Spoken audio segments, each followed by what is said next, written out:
Welcome to the last lecture for APUSH, which is the Culture Wars, 1980 to present. This is going to be a focus on cultural and social developments inside the United States. Lecture 44.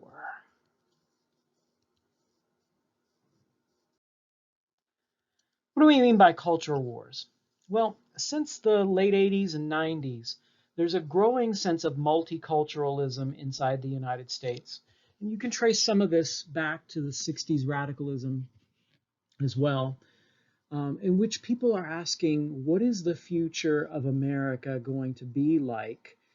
Will it be focused entirely on white, Anglo-Saxon, Protestant vision of America, or will it include the visions of all these other folks who live in the United States and have different ideas about what America means and what America stands for?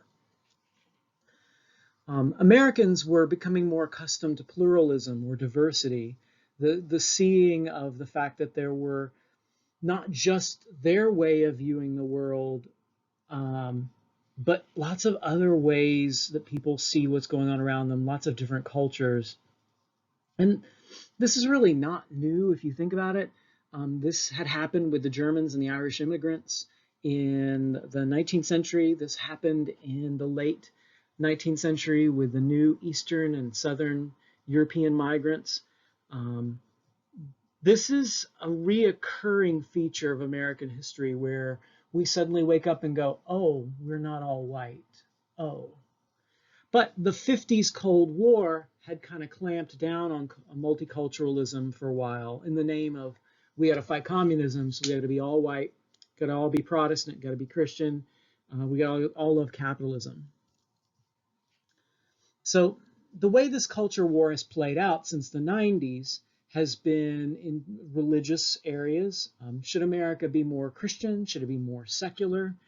Polls are showing increasingly the United States is less and less religious, fewer and fewer people identifying with Christianity. What is the ethnic direction that America is headed? Are we going to, be largely white, or, we're going to take into account African Americans more?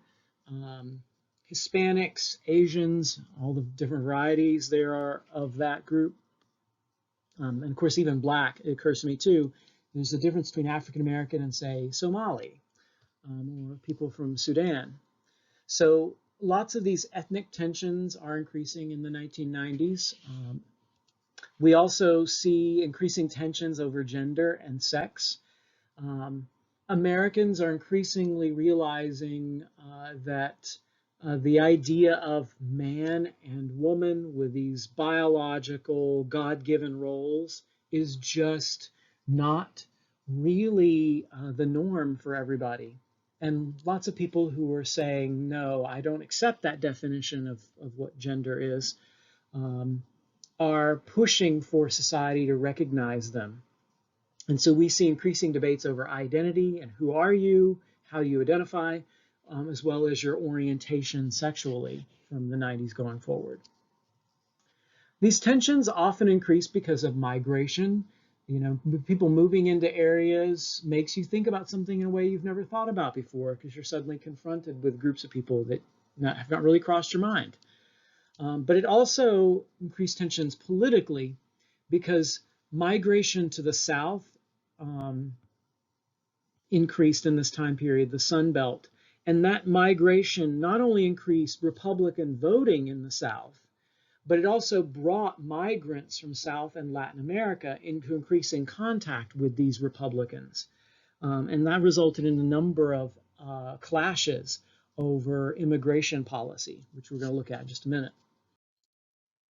So is America going to be just white and Christian and straight, or are we going to admit the diversity of all these kinds of folks in terms of skin color and race and gender identity and expression, as well as sexual orientation and religion?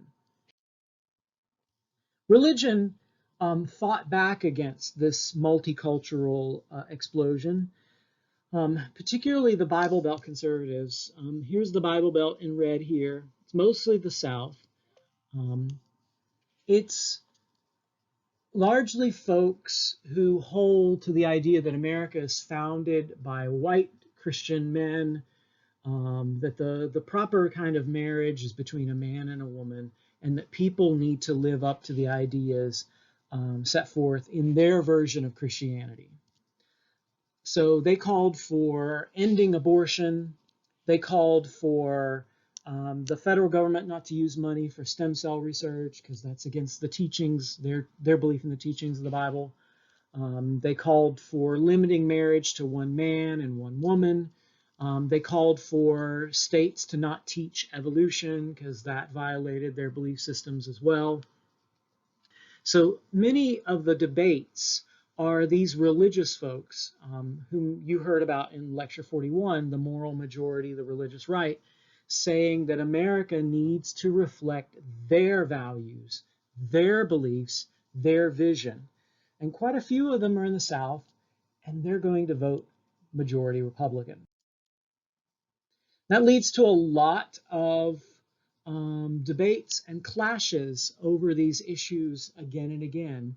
Abortion, for example, in this picture here is shown as one of those debates between people who are wanting to keep abortion legal as a right to choose, people who believe in a right to life, and that has spun out in lots of different debates over the last 15 or so years. Debates about heartbeat bills. Do we require women to listen to the heartbeats of their fetuses in utero?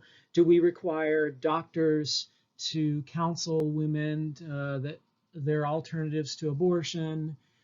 Do we mandate ultrasounds for women? And all of these has spurred legal challenges, street debates.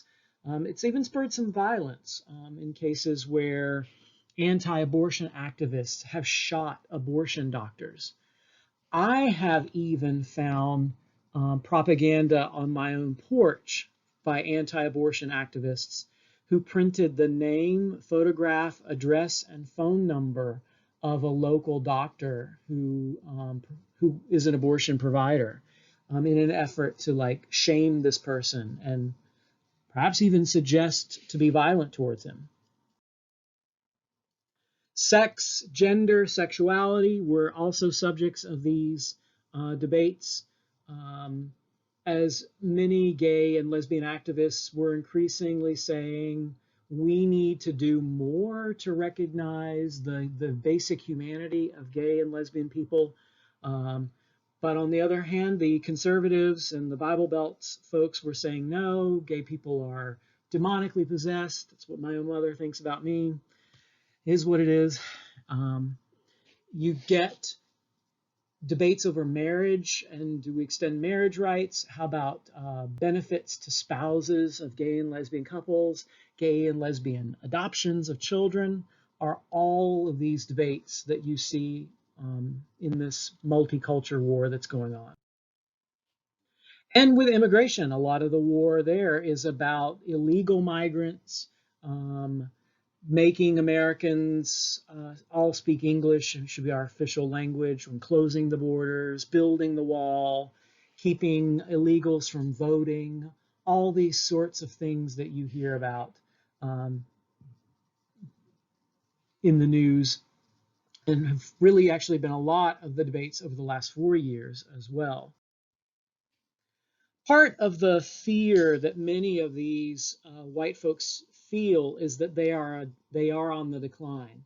As religion is declining, as the percentage of white Americans is declining, these folks are going to lose power. The world is not going to look like their world.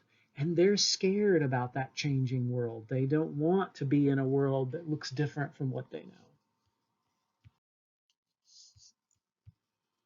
It's one of the big debates of the last few years has been same-sex marriage. 1996, Congress rejected same-sex marriage when it passed the Defense of Marriage Act, or DOMA. Many states had their own similar bans on gay marriage, defining marriages between a man and a woman. California, with Prop 8, made same-sex marriage unconstitutional. And this all came to a head with a Supreme Court case Obergefell v. Hodges in 2015. Obergefell is up here, Mr. Obergefell. He sued on the basis of these bans being a violation of equal protection of the laws, that his marriage is being deemed not as good. The case went to the Supreme Court, and the Supreme Court decided that same-sex marriages, gay marriages, do fall under equal protection of the laws, and that creating a distinction between a marriage and, say, a civil union creates a kind of second-class citizenship. In many ways, this case is very much parallel to what was done in Brown v. Board. In response, the White House celebrated the Obergefell decision and lit up the White House with the rainbow flag. Lots of conservatives were angry over the decision, saying that traditional marriage would decline and that marriage needed to be protected from these deviant, dangerous gay people. And this cartoon addresses that. I'm going to save our marriage. Oh, you're going to quit drinking, cheating on me, and go to counseling? Heck no, I'm voting to ban gay marriage. So pointing out some of the hypocrisy in the anti-same-sex marriage movement. There were also debates about welfare and health in this time period. Being a citizen of the United States, is it more than just the right to vote? Is it more than just the right to worship, the right to bear arms? How about health? How about welfare? Do those things fall under essential rights? President Bill Clinton, starting in 92, well, 93 really, started to work on the issue of health care, but his proposals for health care reform went nowhere. As conservatives said, health care is not a right, and this is outside of the scope of the government. But he was more successful in dealing with the issue of welfare, which conservatives had been criticizing since the 60s, saying, it makes people weak, it makes people dependent on the government. Bill Clinton, even though he was a Democrat, took note of these conservative criticisms of welfare, and he was able to sign into law what we call a Workfare Act. The idea that if you want to get government relief, if you want to get welfare, you're going to have to work for it. You're going to prove that you've got some kind of work, you're pursuing work, and that the benefits would be limited. You couldn't live on welfare forever. It also shifted funds to the states. This is a very Nixon-esque approach. Nixon did this in the 70s with his revenue sharing plans. So states would be able to control who's on welfare and who's not.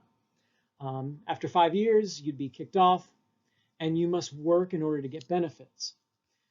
We can see from the graph here that benefits have certainly declined since 1996. Fewer and fewer people are receiving benefits.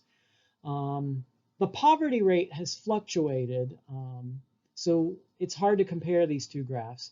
Starting in 1996, you can see the poverty rate was slightly on the decline in the United States, but then started picking back up in the 2000s, peaking because of the 2008 recession, and then it's starting to decline again. We'll see what happens in the wake of the COVID-19 crisis. Here's Bill Clinton signing the workfare bill, and he's, of course, got some people there to represent this idea of getting off welfare. And notice that he picked 2 African-American women, which reinforces the stereotype that Black people are the ones primarily on welfare. Though this woman here, in fact, was, and she had known Clinton in Arkansas, had gotten off of welfare, had moved forward with her life, but unfortunately fell sick, had a stroke. And so at the end of her life, the system did not help her. In fact, she came to regret her support for Clinton and his policies in 1996. So there are definitely some regrets about what Clinton did when he signed this policy and whether or not it was the best decision for Americans, particularly poor Americans. It does, however, show you just how powerful the conservative critique of welfare was, that they could get a Democratic president to sign on to it. The Republicans, midway through Clinton's first term of office, surged in power in critiquing the president and his proposals, and they brought forth a new conservative contract with America. In 1994, led by Newt Gingrich, they called for a balanced budget. Conservatives want to balance and not spend too much money. We're going to have a line item veto for the president to veto things that are just wastes of money. We're going to limit terms. We're not going to have unfunded mandates where the government says the states must do something, but the government's not going to kick any money to pay for it. There's a whole bunch of other things in this contract with America. And it represents the conservative, resurgence that Bill Clinton was kind of forced to deal with in his reform of welfare. In fact, the conservatives went after him pretty hard in his second term of office and impeached him for lying to a grand jury about a sexual relationship with a White House intern. He was not convicted, so he didn't get kicked out of office. But interestingly enough, as all of this is happening, the leader of the conservative resurgence, Newt Gingrich, is going through his own challenges. A little bit hypocritical of him here. Conservatives calling for family values and supporting, the traditional marriage. Well, Gingrich divorced his first wife while she was dying of uterine cancer. And actually, she was in the hospital when he told her. He got fined for an ethics violation in 1998. He had an affair with a White House, not a White House, but a congressional staffer 23 years younger than himself. So he divorced his second wife and then married this staffer and then resigned in 1998. So it became really hard for conservatives to say that they had a monopoly on family values and that they were leading America back to a pure, cleaner, moral way, and that they were certainly better than President Clinton. There's Gingrich and the contract with America. Gingrich hid for a while. He's kind of back. Every once in a while you hear of him in the news making comments, usually in support of President Trump. One of the other things that happens in this time period of multiculturalism is education reform. And there's a big shift towards multicultural education, more emphasis of diversity of views. We should teach American history, not just the history of white people. We should read books in English that aren't always written by white people. So teachers were encouraged to diversify and think more carefully about all the different kinds of students they have in their rooms. As the United States is competing with the rest of the world in education, though, it was revealed that the U.S. was falling behind. Now, this is actually a repeated theme in American history going all the way back to the Cold War, but repeated, usually about every 20 years. America's failing, the education system's failing. And so reformers decided that we needed a system to make sure and guarantee that Americans were getting a good education and that we would remain competitive with the rest of the world, with a global world that seemed to be outpacing us. So they selected two areas to focus on, reading and math, to the detriment of science and social studies. I'm still bitter about this. And they decided that they would institute tests, they'd measure progress, and that they would punish schools if they didn't meet this progress by a particular timeline that they set. So this was all encapsulated in the No Child Left Behind Act of 2001, which inaugurated a very heavy emphasis on testing in the United States. And I'm here to tell you now that it has done jack squat. As far as test results go, apparently test results are still showing that we lag behind the rest of the world. And so, not surprisingly, testing you guys to death doesn't make you better learners. Who knew? Lots of other people were also critical of No Child Left Behind because it kicked out support for things like physical education and the arts in favor of more test taking and test practice. And the curriculum that you were getting was a white Anglo-Saxon curriculum. So it wasn't really attendant toward diversity at all. At the tail end of this period of multicultural debate, we changed presidents and elected our first African American. Wow, that's a pretty big step, Barack Obama. But then immediately the culture war started up again with claims that he was a socialist. And usually these claims are launched by people who neither understand the word socialism nor pretty much any other word in the English language. Was Barack Obama a socialist? No. Was Barack Obama more on the liberal side? Yes. One of his signature policy changes that reflects this multicultural debate of the last 30 years was the repeal of Don't Ask, Don't Tell. In the military, if you were gay, you could not talk about it or you'd be discharged from the military. And Obama got rid of this policy in 2010. The most important of the policies that Obama signs into office or signs into law during his time in office is the Patient Protection and Affordable Care Act, popularly known as Obamacare or the Affordable Care Act, which reflects this ongoing debate about what the government should and shouldn't do for people. Should it pay for health care? Should it not? Is health care a right? The idea was that it would reform America's health system, which is one of the worst in the world in terms of costs as well as service that we provide to people. If congressional leaders could agree to it, they would use their interstate commerce powers to regulate the healthcare system. That is, they would treat healthcare as commerce, something that's traded across state lines. And they would use their powers to force everybody to get healthcare. If you forced everybody into the system, the theory was that it would lower the cost in the system. This has not worked out exactly the way it was intended. There were lots of problems from the law at the beginning. It was weaker than Obama and others really wanted.